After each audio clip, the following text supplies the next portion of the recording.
So I'm Alex, I'm the farm manager at Writtle College. I've been here for 5 months now.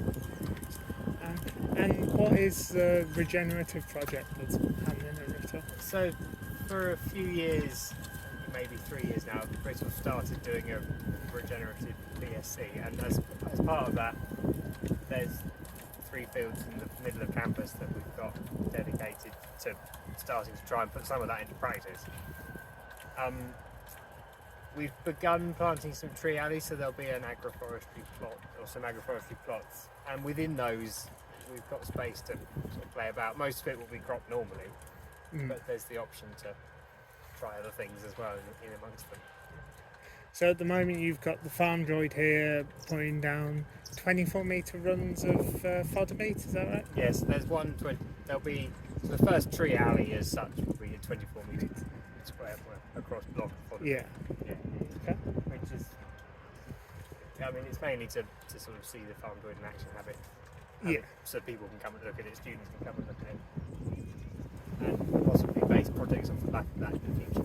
Okay, so it's not just, it's worked quite nicely that you had a plot of land that you were doing something with, and there's obviously quite a lot of interest in the FarmDroid. Yeah, and those offered it to us because we can then use it to look at, the students can look at it and be used for that purpose, and it's near them as well, so it works well because of where we are. I guess when people are thinking of regenerative, they might not think of a root crop like fodder beet, because obviously the harvesting side of it can be quite damaging. So what are the plans with... So if the conditions don't allow it to be lifted, or we decide not to, we will graze it. Graze it? Yeah. So integrating livestock to it there? Yeah, and gradually these fields will be set up that livestock will be integrated into them. So we're fencing them gradually, and we'll make it so that livestock can become part of that rotation, and it will hopefully then grow across the estate, so the whole will be brought into the same system. Okay. First impressions of the FarmDroid? So it's difficult to know what to say really. It doesn't move very spectacularly quickly at the beginning, but it's amazing what the accuracies which it will plant seed and work around it, and the fact that it will plant it, weed it, all done based upon GPS positioning rather than having to use cameras around it. It'd be really interesting to see what it does, how it works well. And I can see that especially within a sugar beet crop, or possibly vegetable crops going forwards, that labour saving device is really necessary now. Yeah. Because of issues with staffing and that. Just being able to leave it here to get on and do its own thing is perfect in many respects. Yeah, definitely. And I guess because you've got the methane tractor here as well, it's fitting into that circular economy style. So you'll have fodder beet for livestock, you've got methane potentially from slurry from livestock, I mean, and then theoretically, yeah, that's possible. Yes. Yeah, and the whole lot becomes that much more integrated, doesn't it? Yes. It's just it's kind of the whole sort of ethos. And what are the plans? So you're going to put these tree strips in. What are the plans? What kind of varieties of trees are you putting in? So what are the plans? This field, it's planned to be, there will be fruit trees in one and walnut trees. So it will be trees that you can crop essentially, so that there is that multiple crop out of the field. Okay. And it's only on a scale in this field that is sort of like a kind of demonstrative scale really, but that kind of theory of you've got cereal crops, or in this field fodder beet growing between these tree alleys. So it started off just on a little visit really, coming up to the college, speaking to the farm manager here, and it really realistically started as a conversation that was about regenerative farming and the future of modern farming and where things were going, and then Alex sort of said they've got a little plot of land that they are planning on putting as part of an agroforestry scheme, and from there we sort of got on to future technologies or current technologies that we now supply. Yeah. One being the new Holland Methane tractor, and the other being the FarmDroid FD20, so seeder weeder machine, which said would have a place in regenerative schemes and organic schemes.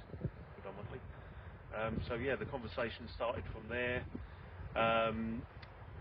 Us as a company have dealt with Writtle College for numerous years, and this was just sort of an idea that we had that actually this might work for both of us. Us as a get more of an idea of what this future technologies are all about. Yeah. So we can get a greater understanding of it. And from their perspective, a machine that they would probably not be financially in a position to, from the college's perspective, they can then have their students to come and look at it. They can sort of get graduation schemes on it, and they can see the benefits of it and potentially advertise it for us in a roundabout way, because they can see the benefits of reducing the amount of chemicals that they might be using, and also whether or not it generates a far greater yield, Yes, essentially, of course. than they would doing it on like a commercial scale. So their aspect, that was sort of tick the box for them. But for us, we can bring prospective clients down here to watch it in action, where it's less pressurised than going to another commercial grower who obviously will be under time constraints, doesn't necessarily have time to speak to any future customers about the machine. And there will be pros, there will be cons for both sides of it, and we're not going to hide away from that. There will be, and it won't suit everyone. But by having a facility like this, we can at least get those conversations going and start a bit of a debate, if nothing else. Get that conversation going. I mean, with it being robotic as well, and storing some of its solar energy, if customers only available at midnight, you can still consider them. Exactly that, and it doesn't. And with the weeder system on it, it's not reliant on a camera system, so it doesn't have to be in daylight, because it's plotted it within, each seed within 1 or 2 millimeters. So again, it doesn't need to be worked in daylight. So yeah, if it is dark, we could still come down here and watch it work if we absolutely had to. Now, Stowe have been, I guess, really at the forefront of a really changing market in the UK, because you've pushed heavily into viticulture in the last couple of years because of New Holland's the grape harvester and the kind of technology they've got around that. You're now looking at robotics with the FarmDroid, and New Holland are the first company to get a fuel tractor out, so you're at the forefront of that. What do you think about UK agriculture? I think there's going to be a lot of changes, a lot of eco sort of driven changes as much as anything. With New Holland are now bringing in battery tractors, obviously small scale, but again to fit in with the viticulture sort of market predominantly. The methane tractor, and again they're now bringing that into a sort of higher horsepower segment. So the technologies are sort of there, current. I think, we've, as a company, we've also sort of invested heavily in a precision technology group. So we've now got 4 permanent employees that are just working on that. So whether or not it's guidance or whether or not it's robotics, but that's where the industry is pushing us. So yeah, I think it's exciting times. Really, there's lots of technology that's coming on in sort of big leaps and bounds now, whereas it sort of had stagnated for a while. Now there are lots of interesting pieces of technology coming,